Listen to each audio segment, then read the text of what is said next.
नमस्ते अस्तु भगवन् विश्वेश्वराय महादेवाय त्रयम्बकाय त्रिपुरान्तकाय त्रिकाग्निकालाय कालाग्निरुद्राय नीलकण्ठाय मृत्युञ्जयाय सर्वेश्वराय सदाशिवाय श्रीमन्महादेवाय नमः। ॐ हर हर हर हर ॐ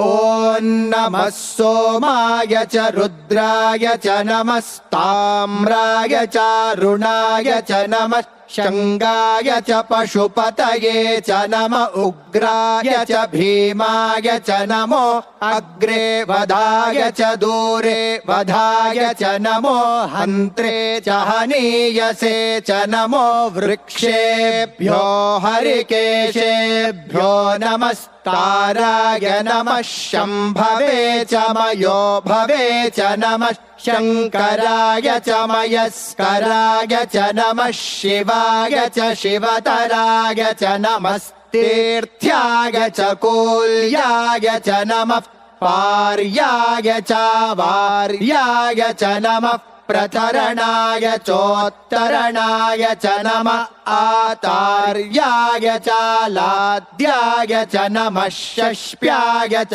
फेन्याय च नमः सिकत्याय च प्रवाह्याय च त्र्यम्बकं यजामहे सुगन्धिं पुष्टिवर्धनम् उर्वारुकमिव बन्धनान् मृत्योर्मुक्षीयमामृतात् यो रुद्रो